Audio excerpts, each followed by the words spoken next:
What if your savings were disappearing and you never spent a single coin? This is Auravale, a neon-lit metropolis where every district runs on financial energy, from crumbling back alleys to gleaming towers that pierce the electric sky. Deep beneath Auravale lives Vera Vault, a disciplined saver who stores every coin she earns in a jar in her cellar, untouched, locked, supposedly safe from the world above. One morning, Vera checks her jar, and something is wrong. The number on the label reads the same, but the jar feels lighter. She can buy less bread, less fuel, less of everything she could afford before. The thief has a name: inflation. It's the gradual rise in the price of goods and services over time, which means every unit of currency you hold buys a little less with each passing year. Here's the math. A loaf of bread costs 2 coins today. At 3% annual inflation, that same loaf costs 2 coins and 6/100ths of a coin next year. Your jar did nothing wrong. The world moved around it. Auravale's districts reflect every dimension of financial life. The Borough Badlands, crumbling, unstable, belong to debt and stagnation. Compound Heights gleams with spires built by those who made their money work. A standard savings account earns interest well below the inflation rate. Vera's jar earns a trickle, while inflation drains a flood. She's losing ground and calling it saving. One myth keeps Auravale citizens stuck in the Borough Badlands longer than anything else: the belief that you don't need to save for retirement until you turn 40. It sounds reasonable. It's one of the most expensive financial misconceptions a person can hold. Retirement saving cannot wait until 40. Every decade of delay doesn't just cost you savings. It costs you the compounding growth those savings would have generated on top of themselves. The delay is never neutral. Here's a number that should stop you cold. The U.S. Government Accountability Office estimates overpayments due to unclaimed tax deductions at about $473 million. Money abandoned because citizens didn't know the rules. Knowing the hidden rules of Auravale and the real world it mirrors is the difference between watching your jar shrink in the cellar and watching your savings climb toward those gleaming spires overhead. So, what are the alternatives? 3 specific tools that can help Vera, and anyone watching, preserve purchasing power instead of surrendering it to inflation year after year in a jar that never fights back. Alternative 1. The high-yield savings account. Unlike a standard account, a high-yield version offers interest rates significantly closer to, and sometimes exceeding, the current inflation rate, keeping your purchasing power intact. The mechanism is straightforward. Online banks carry lower overhead and pass those savings to depositors as higher interest. The money stays federally insured, stays liquid, stays accessible. It simply earns more while it waits. But here's the honest limitation. Even a high-yield savings account may not fully outpace inflation in high-rate environments. It narrows the gap. It doesn't always close it. Alternative 2.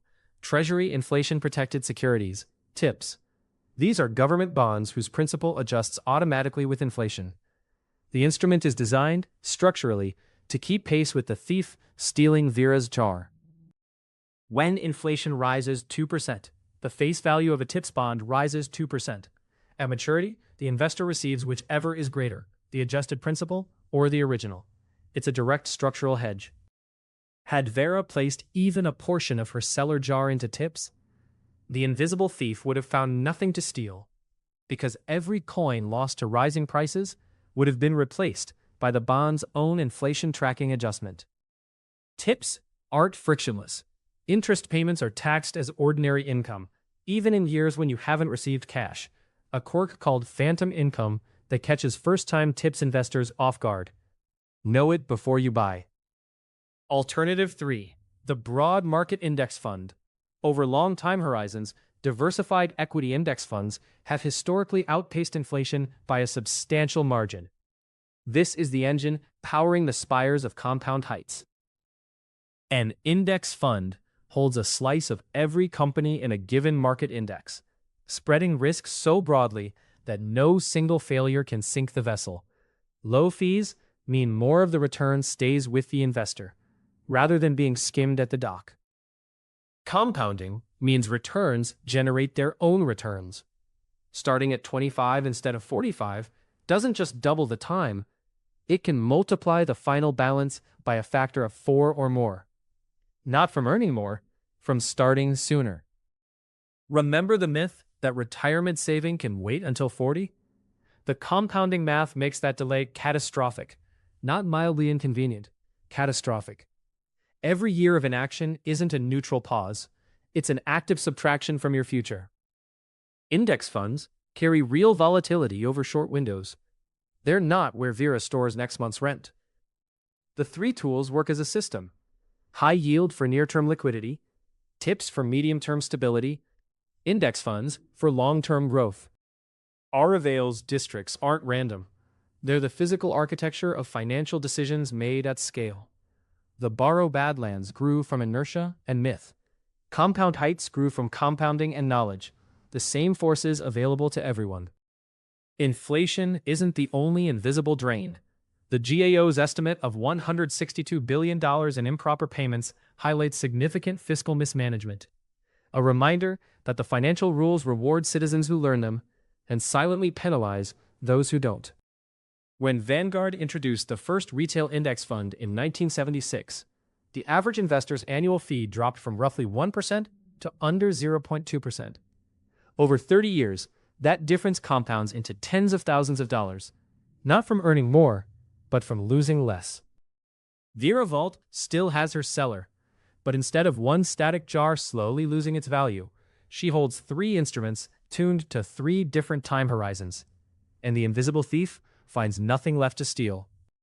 So, what was disappearing from Vera's savings without her spending a single coin? Purchasing power. Not the number on the jar, but what that number could actually do in the world.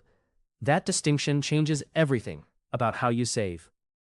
This week, check the interest rate on your current savings account and compare it against the latest published inflation figure. If your account is losing ground, moving even a portion into a high-yield account is a decision you can make before Friday. Inflation will always prowl Araval. The thief never retires. But citizens who name it, understand it, and build against it aren't its victims. They're the ones raising the spires of Compound Heights, one informed decision at a time.